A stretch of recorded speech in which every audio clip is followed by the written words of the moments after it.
Okay,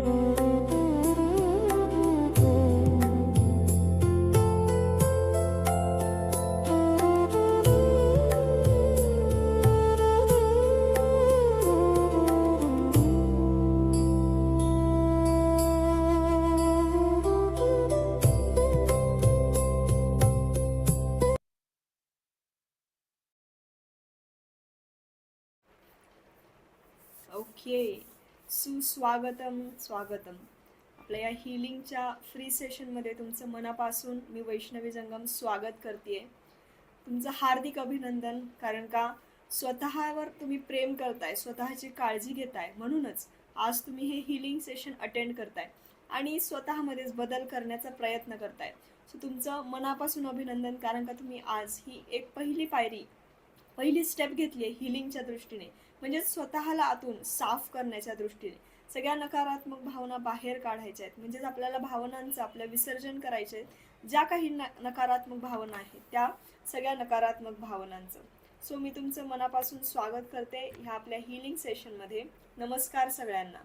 आजचं session हे खूप सिंपल असणार आहे. आपण खूप डीप जाणार आहोत. आज आपण समजून घेणार आहोत की होप नोप नो कसं काम करतं आणि का काम करतं. फक्त तुम्ही रिलॅक्स व्हायचंय, काहीही फोर्स किंवा जबरदस्ती या सेशनमध्ये होणार नाही. फक्त ऐकायचंय आणि फील करायचंय. आपण सगळे गोष्ट अनुभवतो. काही थॉट्स हे रिपीट होतात, काही फिलिंग्स आपल्याला परत परत आपल्याला अनुभवला येतात आणि काही कधी कधी आपल्याला वाटतं की प्रॉब्लेम हा बाहेर आहे.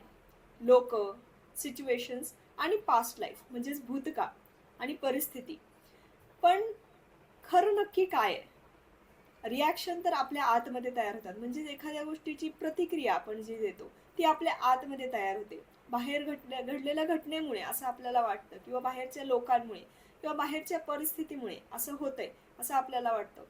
उदाहरणार्थ, दोन लोकांना एक सेम सिच्युएशन येते, सेम प्रॉब्लेम येतो.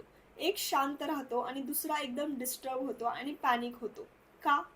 कारण फिलिंग आत प्रत्येकाची वेगळी आहे. प्रत्येक जण बाहेरच्या परिस्थितीचा एक प्रतिबिंब आपल्या मनामध्ये, आपल्या मेंदूमध्ये तयार करतो आणि त्यानुसार त्याच्यावर तो रिॲक्ट करतो, म्हणजेच प्रतिक्रिया देतो.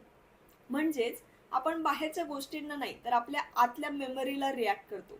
म्हणजे बाहेर घटना अगदी 5 ते 6 वर्ष आधी होऊन गेलेली असते, पण तरीही आपण त्या घडलेल्या घटनेला आपल्या मेमरीमध्येच रिॲक्ट करायला लागतो आणि अगदी हलक्या म्हणजे साध्या साध्या सिच्युएशनलाही खूप एक्स्ट्रीम आपण रिॲक्ट करतो. आता होप नोप नो तेच काम करतं.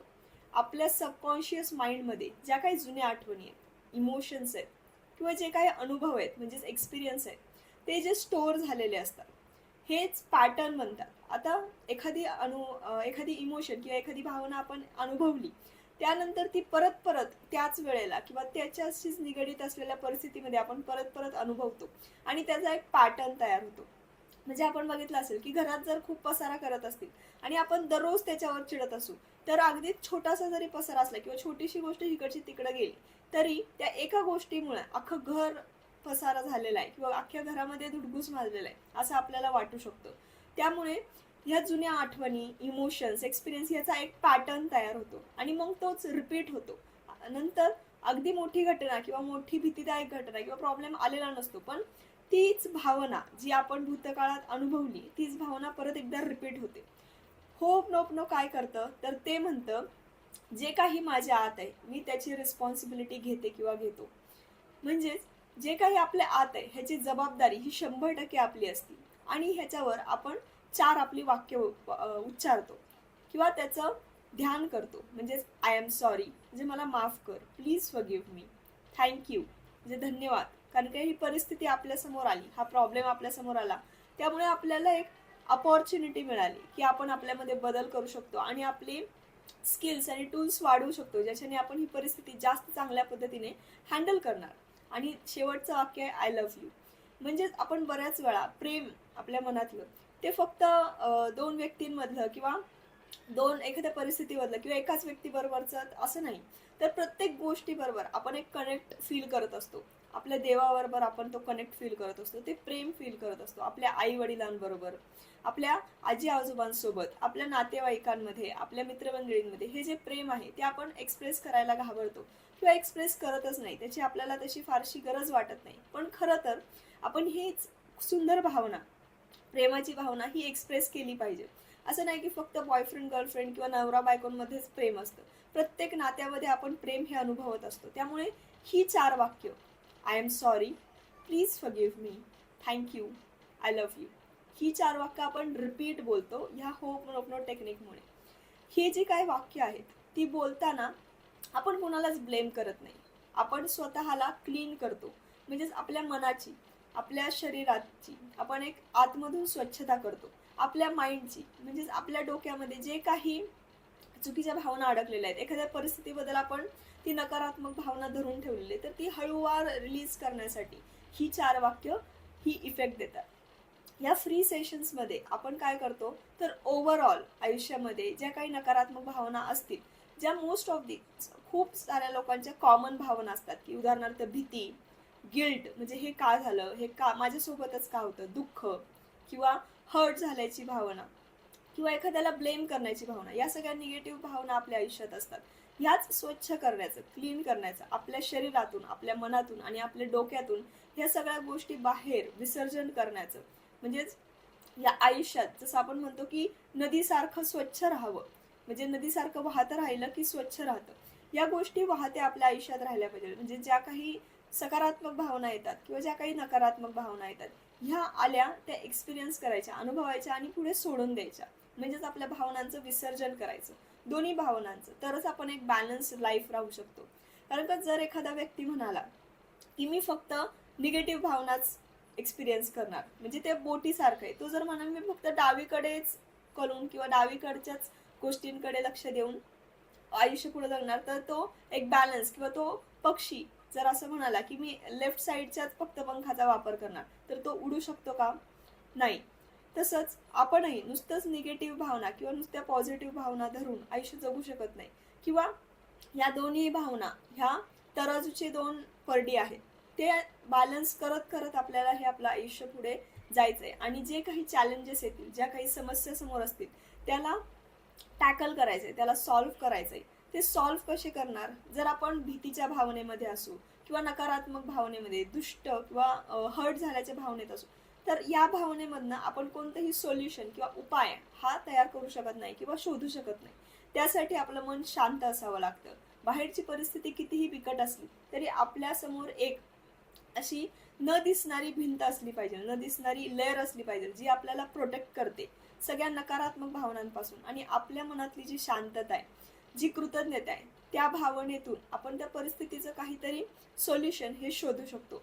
त्यामुळे जसं आपण आपली खोली क्लिअर करतो, रूम क्लीन करतो, तसंच ह्या डेली सेशन्समध्ये आपण आपलं माइंड हे एकदम स्वच्छ करतो. आता आपल्याला हा प्रश्न येतो की हे खरंच काम करतं का? कारण सिम्पल आहे. हे वाक्य, जी काही 4 आपण वाक्य म्हणतो, I am sorry, please forgive me, thank you, I love you, यांनी काय होतं, जेव्हा आपण सॉरी म्हणतो तेव्हा आपण याची जाणीव करून देतो की खरंच माझंही काही चुकलं असेल. त्यामुळे आपणही कृतज्ञता किंवा आपणही सॉरी म्हणलं पाहिजे, की आपणही क्षमा मागितली पाहिजे. ही क्षमा आपल्याला एक जागरूकता, आपल्या आतमध्ये एक जागरूकता तयार करते. म्हणजेच तो एक दिवा ज्याच्याने सगळा प्रकाश आपल्या मनामध्ये तयार होईल, तो एक दिवा या सॉरी शब्दाने किंवा क्षमा या शब्दाने हा लागला जातो किंवा प्रज्वलित होतो. तो काहीतरी आत आहे आपल्या, आणि त्याच्यासाठी आपण सॉरी म्हणतोय, ही भावना आपल्या मनात तयार होते.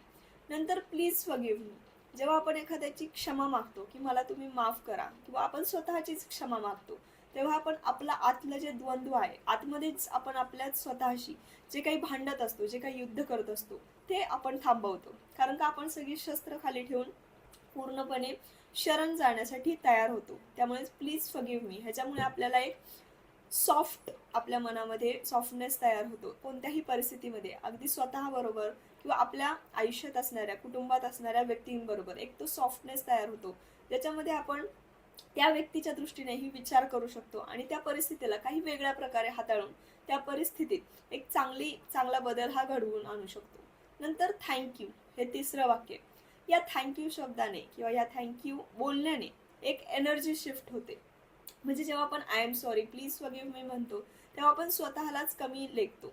पण जेव्हा आपण एखाद्या परिस्थितीला थँक्यू म्हणतो तेव्हा आपण एक इक्वल लेवलला येतो. म्हणजे बाहेरची परिस्थिती आणि आपण एका इक्वल एनर्जीला आहोत आणि आपण ती ॲक्सेप्ट करतोय, कारण की ती आपल्या आयुष्यात आलेली आहे. आपणच ती मॅनिफेस्ट केलेली असते. काही नकारात्मक भावना त्यांचा पॅटर्न तयार करून, त्यामुळे तशीच परिस्थिती आपल्याला बाहेर दिसते. त्यामुळे आपलं जेव्हा आपण थँक्यू म्हणतो तेव्हा आपलं माइंड अगदी रिलॅक्स होतं, अगदी शांत होतं आणि त्या शांत डोक्याने आपण परिस्थिती अगदी सुसह्यपणे एकदम शांतपणे हाताळू शकतो. आता चौथं स्टेटमेंट आहे आय लव्ह यू. ह्यानी काय होतं, तर जेव्हा आपण प्रेम व्यक्त करतो तेव्हा आपण एकदम सेफ फील करत असतो. म्हणजे सुरक्षिततेची भावना ही देखील पॉझिटिव्ह सकारात्मक भावना आपल्या आयुष्यात आपल्याला महत्त्वाची असते. त्यामुळे आय लव्ह यूने आपल्या एका शरीराला सिग्नल मिळतो की मी सेफ आहे, म्हणजेच मी सुरक्षित आहे. आपण बऱ्याचदा आयुष्यामध्ये कॉन्स्टंटली सर्वायवल मोडमध्ये जगतो.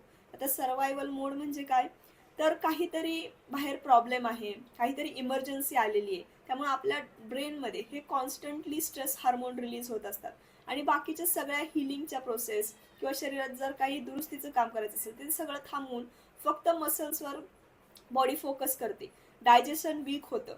जेव्हा आपण सेफ नसतो, जेव्हा स्ट्रेस हार्मोन खूप रिलीज होत असतो तेव्हा आपलं डायजेशन अफेक्ट होतं.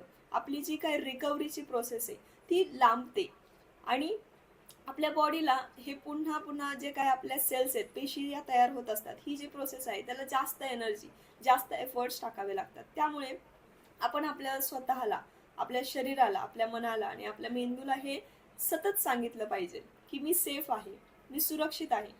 म्हणजेच आपण आपलं प्रेम जर व्यक्त केलं तर ती सुरक्षिततेची भावना आपल्यामध्ये तयार होते आणि आपसुकच सगळ्या शरीरामध्ये अगदी शारीरिक पातळीवर आणि मानसिक पातळीवर ही सेफ्टीची भावना जेव्हा आपल्या मनात तयार होते तेव्हा आपण प्रॉब्लेम सॉल्व्ह करू लागतो.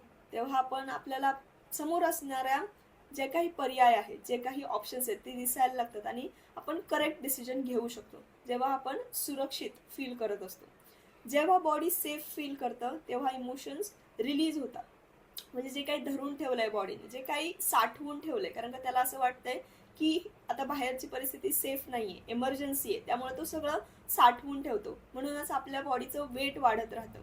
त्यामुळे बऱ्याचशा नकारात्मक भावना ह्या आपल्या पोटात, आपल्या हृदयात, आपल्या घशामध्ये म्हणजेच त्या त्या अवयवांचे आजार हे तयार होतात आणि तिथं रिकव्हरी न झाल्यामुळे ती अनसेफ्टीच्या भावनेमुळे हे सगळं चक्र तयार होतं. हेच थांबवायचं असेल तर साधी गोष्ट आहे, फक्त स्वतःला सकाळ दुपार संध्याकाळ आय लव्ह यू म्हणा. त्यामुळं तुम्ही नक्कीच तुमच्या आयुष्यामध्ये एक बदल घडवू शकता. म्हणूनच होपनोपनो काम करतं, कारण ते माइंड, इमोशन आणि बॉडी या तिन्हीवर काम करतं.